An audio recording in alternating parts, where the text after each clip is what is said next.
module using declarative schema does not declare a setup version in its etc module XML file.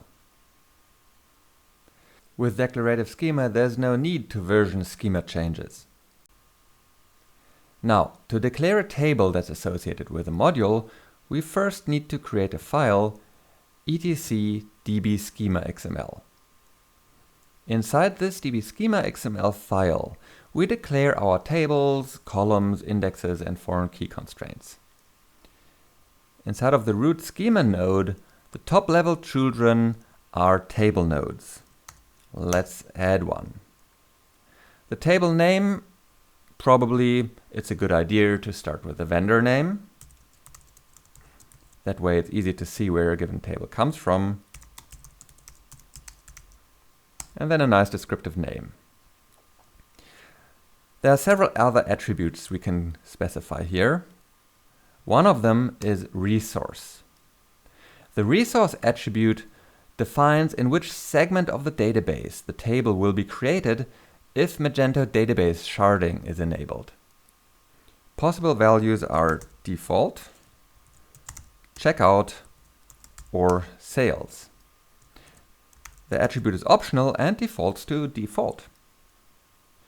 Now, it's important to avoid cross-segment foreign key constraints. So we don't want to create a reference to a foreign table as a foreign key constraint from the default segment into the checkout segment, for example. Interoperating with data from a different segment should be done on an application level, not on a database level. Now, this is a Magento Commerce feature, this database sharding, so formerly Enterprise Edition. So I won't demo it here. The next attribute we can declare here is engine. Possible values here are InnoDB, which is the default value, and memory.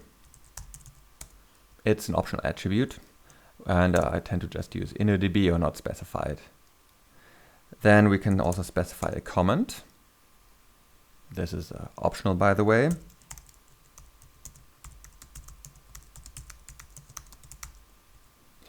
And we can also specify the MySQL char set and collation.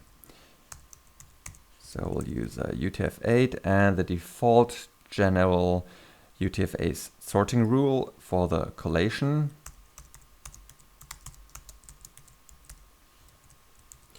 And the char set and the collation will be mapped straight to MySQL. By default, whatever is the default for MySQL will be used. And chances are you won't have to worry about it. I'll simply declare more information on collations and char set out of scope for this video. So if you need more information, please go and check the MySQL documentation. Now, next we need to declare the columns and the indexes and the foreign key constraints for the table.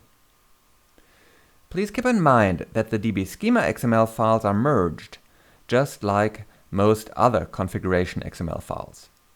So we can extend an existing table from another module in our dbschema.xml file, and other modules can extend tables we declare in the same way. The next couple of videos will cover adding different column types. So we'll build up the complete table definition over the course of this section.